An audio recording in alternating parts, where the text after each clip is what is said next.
everybody. Welcome back to Tony the Mole Adams YouTube channel. Thanks once again for joining us. We had a little bit of a break, Tony, didn't we, for Christmas and New Year's? But now we're back. I'm back in my normal seat and with the lights, neon lights behind me, not the mole, not the giant mole. But Tony has still got his fancy backdrop. How are you, Tony? Happy New Year.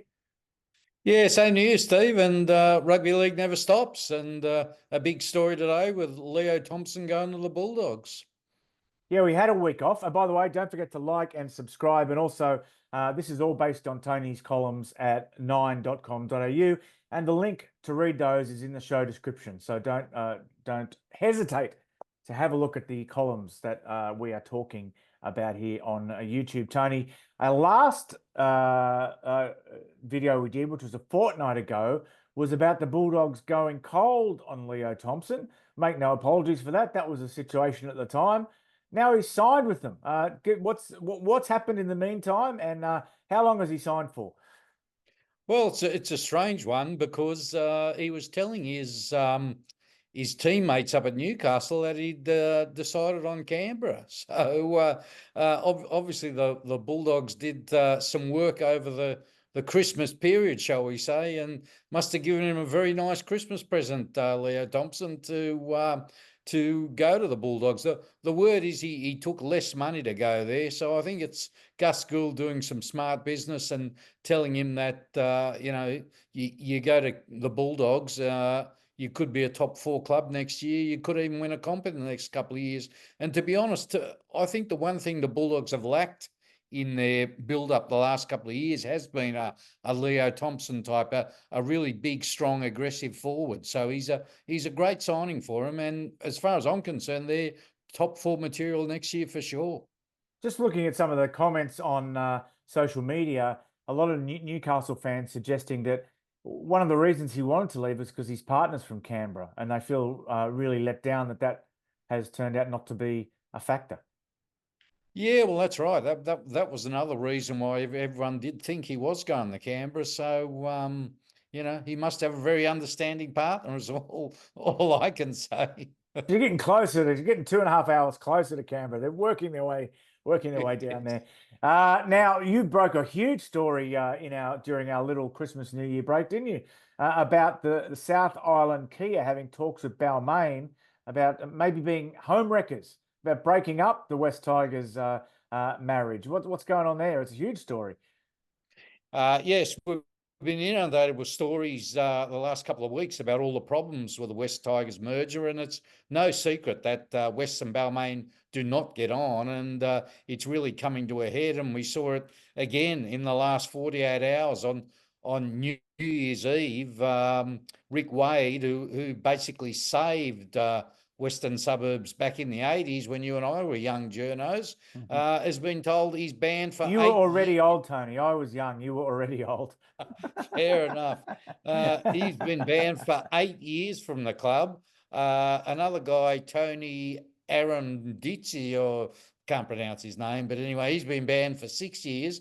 And Dave Gilbert, the former Test cricket fast bowler, has been barred for 6 months. So they're not mucking around, the Tigers, but it's basically all created this, shall we say, air of uncertainty about the future of the joint venture. And David Moffat, who's a very, very smart man, who you and I both know well from when he ran the NRL, he senses an opportunity there that if West go out on their own, where does that leave Balmain? So he made a call to Balmain, and they had a bit of a chat, and they sort of left things up in the air. It's sort of, let's wait and see if the marriage dies. We might get something out of the divorce, play a few games at Leichhardt, play a few games in Christchurch. Might be a model that appeals to the NRL because, they want to keep teams like Balmain, who have been around since 1908 in the game, and it's a good way to do it. And Leichhardt Oval, of course, has got such history, such heritage, and the fans love it. So, it might work. Who knows? Yeah, when I was back home recently, I was on the train and went past Lidcombe Oval. I hope we're not going back there. There's have to do a lot of work to go back to Lidcombe Oval. Yeah, well, you never know. Stranger things have happened. They get millions of dollars in funding for that. Now, Tony, and your follow-up story is about how the fans have reacted to this. Yeah, that's right. There's a petition from the fans. Basically, they want an independent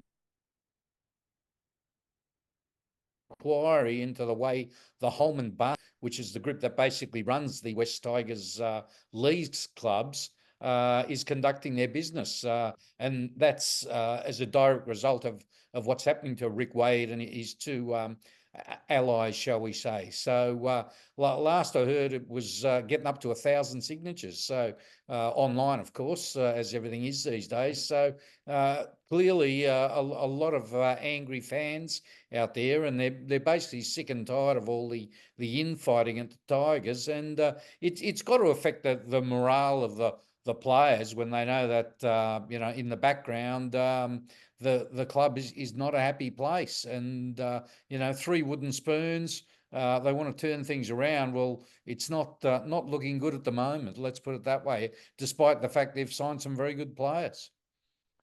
Well, finally, Tony, you've mentioned all the great, not all of them. You can't mention all of them. You mentioned some of the people that we lost in 2024 in your latest column. So I implore everyone to read that. One, I'd like to send out my condolences to the family and friends of Shawn Went at the NRL, who was a great guy, just a smiling face every time you went to the footy, and seemed so full of life. And it's hard being a long way away from home when you lose people like that. So anyone watching who knew Shawn or might have been in his family, both of us would like to send our condolences. But unfortunately, he's part of a long list of rugby league luminaries who started 2024 but didn't get to the finish line of New Year's. So condolences to everybody. I know that's a bit of a sad note to finish the column, Tony, but the column and the video. But anything you want to add to that? Yeah, well, basically, I spoke to David Middleton because he listed them all in his annual, and it doesn't surprise me when he told me this. He cannot remember a year, and he's been doing this annual for 30 years, where there were more deaths of prominent rugby league people. So it's just very sad, as you say. The likes of Terry Hill, my good mate Joe Reese, who played for the Roosters. It's a very long list of people, players, officials. No, let's not forget the great Ian Heads, who had a lot to do with my career and your career. Journalism's been hit hard too. Mike Coleman, a few other journos as well. So it's it's we're looking forward with a lot of anticipation to the new year, but we should remember the guys who dug the well, both players, administrators, and journos. Very sad. If we can finish on a lighter note, if it's at all possible, I did go to the funeral of Alan Thomas, a great English rugby league writer, and his son Phil, who we know is a rugby league and football soccer writer as well. He started his eulogy by saying, "This is one of the few churches I haven't been married in," and he told a story about the 1992 Lions tour, where Foster's laid on a banquet and free alcohol for everybody in the touring party. And an Aussie guy sidled up to Alan and said, "What do you think?" And he said, "This is wonderful. I've never seen anything like it. I just wish that I just wish we could have a better beer than Foster's." And the guy was the CEO of Foster's, so it was a nice. He told a couple of nice stories. It was a nice eulogy, a great rugby league man, and maybe that's the place to leave it with some of the great things of our great memories that these people gave us. So anyway, we're back for a new year, everybody, and we'll see you next week. See you, Tony. Sounds good, Steve.